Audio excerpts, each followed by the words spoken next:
2 p.m. local time, Strait of Hormuz. The operation begins.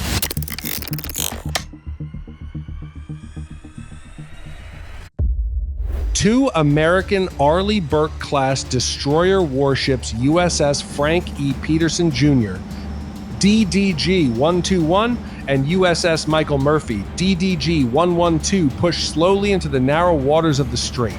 Their mission is clear: open the shipping corridor, find the mines, clear the route, and survive whatever comes next. Just outside the strait, near the entrance to the Gulf of Oman, two massive American warships hold position. The USS Abraham Lincoln, CVN 7-2, waits offshore with its air wing ready. Beside it, the USS Tripoli, LHA-7, stands by as the second layer of force. Together, they create an unbroken shield over the operation below. From the Lincoln, A-18 Super Hornet fighters launch in rotating cycles. Alongside them, F-35C Lightning II stealth fighters climb into the sky and take top cover over the strait. From the Tripoli, F-35B Lightning II jets roll forward and lift off in short launches, joining the patrol. Sea and sky now move as one. Every aircraft overhead is scanning for the same thing: any hostile move from the Islamic Revolutionary Guard Corps. In the Strait of Hormuz, even one mistake could turn a mine-clearing mission into a shooting war. At the front of the formation, the lead Arleigh Burke-class destroyer cuts through the water with deliberate speed. Every sensor on board is active: mine detection radar, forward sonar, combat information systems. Inside the operations center, sailors remain locked on their screens, watching for anything unusual beneath the surface. This is not a routine transit. Every meter of water ahead has to be treated as hostile. One hidden mine, one fast boat, one wrong move, and the entire mission changes.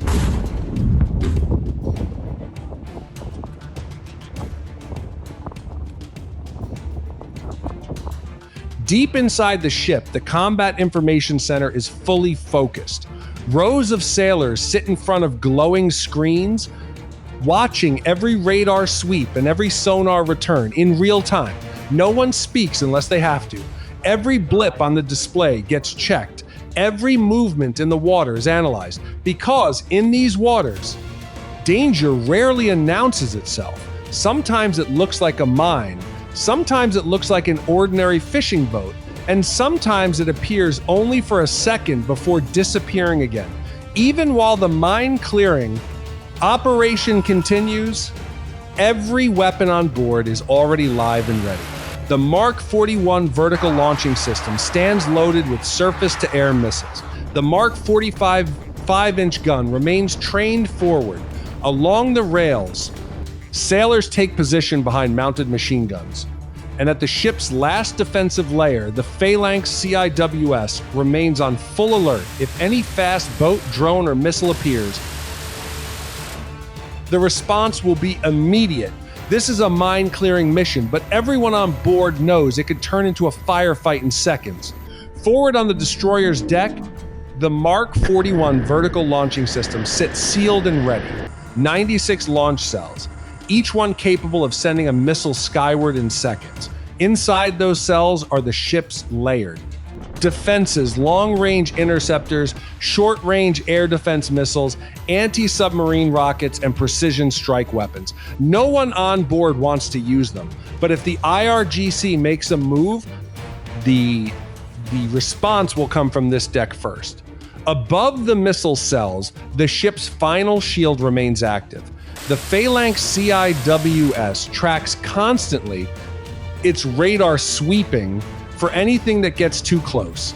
Missiles, drones, fast attack boats, even low-flying threats over the water. If the outer defenses fail, this system takes over. A wall of 20mm rounds at thousands of rounds per minute. The kind of weapon designed for the last few seconds before impact. Just forward of the bridge, the Mark 45 5-inch gun remains trained toward the corridor ahead. This is the ship's main surface weapon, built to engage hostile boats, coastal targets, or anything that threatens the convoy route. Every sailor on board knows the risk. If an IRGC fast boat breaks from civilian traffic, this gun will be the first to answer. Along the rails, sailors take their positions behind the M2 Browning 50 caliber machine gun mounts. At this range, not every threat needs a missile. Sometimes it's a fast boat. Sometimes a suspicious vessel gets too close. Sometimes the danger comes from just a few hundred meters away. That's why every gunner keeps eyes on the water, hands ready on the trigger. In the strait, even an ordinary fishing boat can become a threat in seconds. For additional protection, the destroyers send their Sikorsky MH-60R Seahawk helicopters ahead of the convoy. The helicopters fly low over the water, scanning the corridor in front of the ships. From above, they can spot suspicious movement long before it reaches the destroyers. Fishing boats, fast craft, floating objects, or anything that could be part of an IRGC mine-laying operation. Out here, the helicopter is more than air cover, it is the fleet's first set of eyes. Trailing behind the Sikorsky MH-60R Seahawk on a long reinforced cable is a magnetic mine countermeasure sled. The system is designed to mimic the magnetic signature of a large warship. As it moves through the water, any influence mine hidden on the seabed reads it as a passing ship. If a mine is waiting below it, detonates harmlessly behind the helicopter. This is how the corridor is opened, not by guesswork, by forcing the mines to reveal themselves before the destroyers ever reach them. Every explosion behind the helicopter means one less threat ahead of the fleet. For anything the magnetic sweep does not trigger, the destroyers deploy underwater mine disposal drones. The Seafox mine disposal system is launched directly into the water and guided from the ship. Using onboard sonar and a forward camera, the drone moves towards suspicious contacts detected beneath the surface. Once the object is visually confirmed as a mine, the operator drives the drone directly into it. One controlled detonation, one underwater blast, and another section of the corridor is cleared. Slowly, meter by meter, the safe path for the ships begins to open. Now the destroyers begin moving through the cleared lane. Slowly, deliberately, every meter forward increases the risk. This transit is happening without Iranian permission.